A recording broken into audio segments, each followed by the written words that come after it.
The conversation around obesity and highly processed food is driving me so insane that I'm getting on here to rant with baby spit up and all. I don't even care. Okay, listen, I'm hearing more and more conversation about how somehow you and I are the victims of what big food, whatever that means, is doing.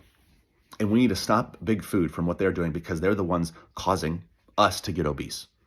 That's asinine. That makes zero sense. Last I checked, Nabisco doesn't have agents that they're sending around to neighborhoods, chaining people up in their homes, shoving ho-hos down their throat. I don't even know if Nabisco makes ho-hos, right? Forcing them to overconsume on calories and then saying you have to only get 3,000 to 4,000 steps a day because that's what the average American gets. And then doing that over and over and over again, causing people to get obese. Nope. They're just making food.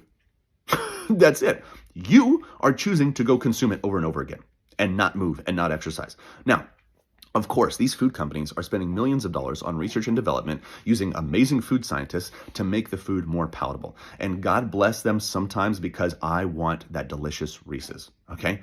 But that's how that stuff works. They're going to try to make their product, right, easier to consume so that you want to buy it more. That's how all this stuff works. Instagram wants you to scroll more. Amazon wants you to buy more products off their site. So they use the one-click button. That's how this works, right? You are not being forced to consume, right, all of those calories because of what they're doing with research and development and making it hyper palatable. You're just not, right?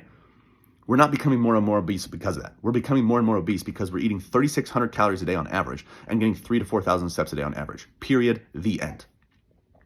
And then people will say, oh, well, that's actually not true. Obesity is actually very complex and it doesn't come down to that. No, it does, right?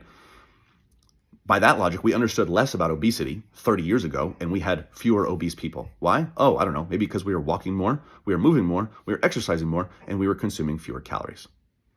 And you could say, yes, 30, 40, 50 years ago, even more, we didn't have the hyper palatable foods that we do now. But again, it's your choice to consume those foods or not.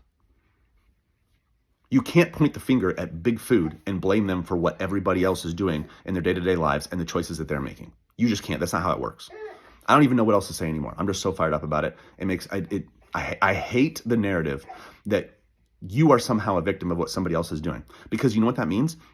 That means the power to change is outside of your control. And that is not true.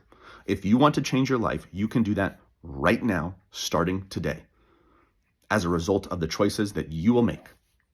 If you want to change your life, you can absolutely do that. And you don't need to wait for big food to change their products in order to do so.